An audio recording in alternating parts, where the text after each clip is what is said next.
Support WrestleTalk! The Rumble is nearly upon us, and with its hopeful plethora of surprises come some of the biggest fantasy bookings of the season. So make sure you're subbed to Parts of Unknown so you're notified when my official Royal Rumble 2023 fantasy booking video goes live this week. But until then, let's try to actually predict who might be in the thing. This is not my official fantasy booking. This is more of a trying to actually work out who WWE are going to put in. I'm Adam from WrestleTalk.com, and here's our prediction of all 30 wrestlers to be in the 2023 Men's Royal Rumble. Let's get this countdown started with the 11 men that are 100% confirmed to be getting ready to rumble on January 28th. Number 1, Ricochet. Spot Daddy Trevor has been riding relatively high since Trips took the creative reins in WWE, most notably becoming the second ever WWE World Cup winner. However, the real question is, will he be able to better the performance of the inaugural winner, Shane O'Mac, from last year's Rumble? Well, considering Shane came third, that's right, third in last year's match, I'm going to say no. Sorry, Trev. Do expect some fun spots and to last at least 20 minutes, though, hopefully. Number 2, Kofi Kingston. While Ricochet could potentially defy the odds with some sort of insane acrobatics, there's almost no bigger guarantee that Kofi Kingston will be the one to defy gravity and invent another new way to keep his 2 feet on the ground. Just don't expect him to do a whole lot else, unfortunately. He will likely give way to younger talents such as number 3, Santos Escobar. The man who beat Kofi in a Rumble-themed one-on-one contest on SmackDown a few weeks back. Expect Escobar to continue his momentum into the Rumble by entering fairly early and lasting a while, maybe even eliminating Kofi along the way, perhaps even playing spoiler to his Rumble spot to garner some extra juicy heel heat. Number 4, Cody Rhodes. Adrenaline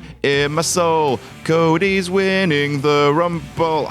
Didn't work. Didn't even remotely work, but you get my point. Surely Cody is going to carve his path to WrestleMania via an emotional Royal Rumble victory. Cody will cry, Brandy will cry, Cody's dog will cry, Arn Anderson will cry. We'll all cry. WWE have seemingly telegraphed Cody's victory with the promo package that have aired on recent programmings, which means a swerve might be incoming, but odds are still heavily in his favor. Number 5, Omos. Come on, he's 7'3", 416 pounds. How in God's name is someone going to eliminate the Nigerian giant? Expect that exact same question to be asked before Omos gets thrown out by either a collection of smaller individuals or a rampaging Braun Strowman or Bobby Lashley or someone. Number 6, Gunther. Now we're talking the Ring General. I, for one, am very excited to see what Gunther ends up doing in the Royal Rumble match. I don't think he will win, but I firmly expect him to be there towards the closing stages, maybe being eliminated by, I don't know, Sheamus, hopefully to set up an eventual rematch between the two at WrestleMania, or maybe someone else. Number 7, Rey Mysterio. Quite simply, Rey must either eliminate Dominic or be eliminated by Dominic. Hopefully, the former happens and Rey finally snaps on his hijo, that's Spanish for son, thanks Google, and chucks him out. Although, expect him to get mercilessly beaten by the entire Judgment Day instead. Number 8, Baron Corbin. Okay, I know Baron Corbin was overdue for a character reboot, but who exactly was clamoring for the second coming of JBL? I will wait. Expect Corbin to maybe get an elimination, maybe, but I can't see him making much of an impression. Number 9, Seth Rollins. Now perhaps the number 1 babyface on Raw, Seth freaking Rollins looks set to play a big part in this year's Rumble. And why is that? Well, look no further than our number 4 entry on this list, Cody Rhodes. Yeah, surely the story's already there to be written. Cody and Seth, the final 2, running it back one more time. Just don't expect a different outcome to the previous 3 times they faced off. Number 10, Bobby Lashley. Our penultimate confirmed entrant, the Almighty has been tied to the United States title picture for a while now, and while, as of this writing, he could be set to become champ again at Raw XXX, expect him to perhaps find a new focus following the Rumble. As for the Rumble, they're probably going to do a whole lot of eliminations, perhaps even a spot in the match's final crop of competitors before being eliminated by a wild Brock Lesnar. Or maybe, by number 11,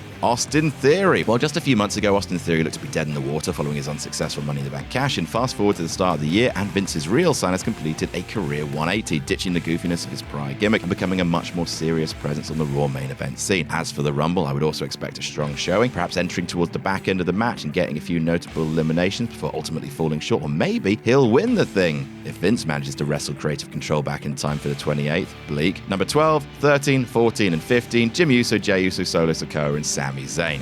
Here we go. Undoubtedly the hottest act/storyline in the past 5 years at WWE. The Bloodline, while not officially announced for the Rumble, will surely play a major part in how the match goes down. The evidence is already there in recent weeks with Sami, Solo, and the Usos running rampant on both Raw and SmackDown, doing the bidding of Roman Reigns and making it known who the ones are in WWE. It's them. So yeah, expect much of the same, perhaps a long stretch of dominance in the midsection of the match where all 4 men dispatch entrant after entrant a la Nexus in 2011 before a late collapse sees the Bloodline fall apart in dramatic fashion. Of course, Sami Zayn is the sentimental favourite, my personal preferred winner, but unfortunately I can't see it, although I do expect all 4 men to figure in the match closing stages, perhaps even making up the final 4 of 6 perhaps. Also expect Solo Sikoa to get the most eliminations. Let's go for 8, with 6 of which being via the Samoan Spike. Number 16 and 17, Montez Ford and Angelo Dawkins. I don't like it when they put tag teams in the Royal Rumble, but they're probably going to do it though. While Ford and Dawkins have both worked incredibly hard recently, with both men undergoing massive changes to their physiques, it's hard to see either member of the Street Profits doing much of note in the Rumble, although out of the two, expect Ford to last longer, maybe be another contender along with Ricochet and Kofi Kingston for doing the wildest of the night. 18, 19, and 20, Dominic Mysterio, Finn Balor, and Damian Priest. After surviving his very own Royal Rumble behind bars, the notorious DOM and his two Judgment Day pals will look to make a splash in this year's Rumble, while we've already predicted a clash between Dom and his pappy Ray. Also expect an appearance from Dom's main squeeze Rhea Ripley, who may even rescue Dom if and when he finds himself in peril. As for Finn and Priest, I'd anticipate Finn maybe being an Iron Man, he's done it before, perhaps even entering one or two, with Priest sure to rack up a fair share of eliminations as it's heavy, before all three of them are thrown out by someone large. Maybe number 21, The Rock. He's gonna be in it though, isn't he? The People's Champion seems to have Roman Reigns in his sights, a confrontation that could begin as early as tomorrow night on Raw Sex Number. With WWE announcing Cody, it seems like Rock might be the big surprise, and while many might raise a people's eyebrow at The Rock strolling in to win the Rumble for a second time, people certainly aren't going to be quiet about it. Number 22 and 23, Chad Gable and Otis. Shoosh. I mean, I love Alpha Academy, but much like the Street Profits, Otis and Gable could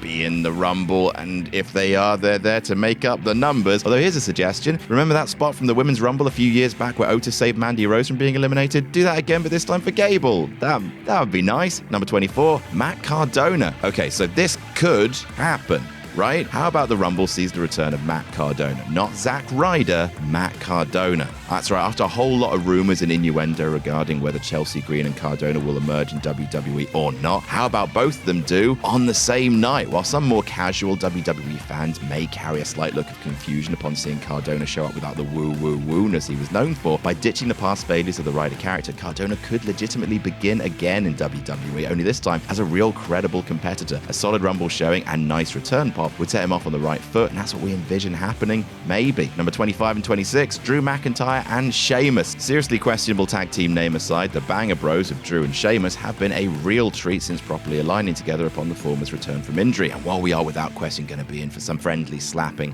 between the two, expect both to have a strong showing at the Rumble, or maybe fighting for the tag titles earlier in the night. You could probably expect a Sheamus-Gunther confrontation and subsequent elimination of the IC champ for a huge pop before Drew dumps his pal out, because you know it's every man for himself. Number 27, Wade Barrett. But how about while Drew and Sheamus are in the ring, they're greeted by a wee bit of bad news. I mean, there would be a Scotsman, an Irishman, and then Wade Barrett walks in. We've got an Englishman, an Irishman, and a Scotsman walk into the Rumble. What is this, some kind of joke?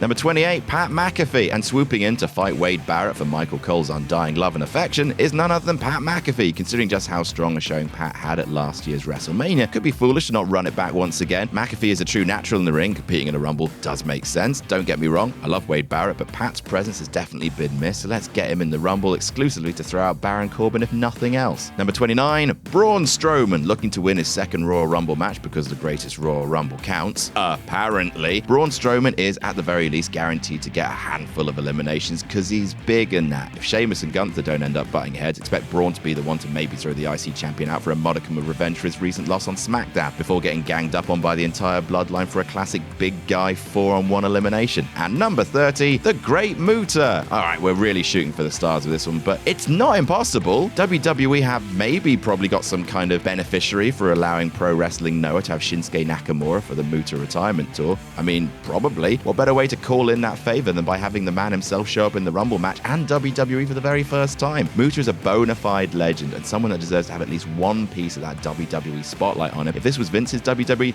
no chance in hell. But how about before Vince holds the company hostage again for creative control, Triple H grants us one last gift, the gift of Muta. Just thinking about it gives me chills. Muta against Gunther, Muta against Rollins, Muta against Sheamus, Muta against Corbin. I mean, these are truly matchups that dreams are made of. And that's our list. Who do you really want to see in the Rumble next week? Let us know in the comments. Don't forget to like and share this video around if you enjoyed it. Check out some more of our semi-green, that's semi-evergreen content we've been doing the last few Sundays. And make sure you subscribe to WrestleTalk for more up-to-the-minute wrestling news. Jam that jam.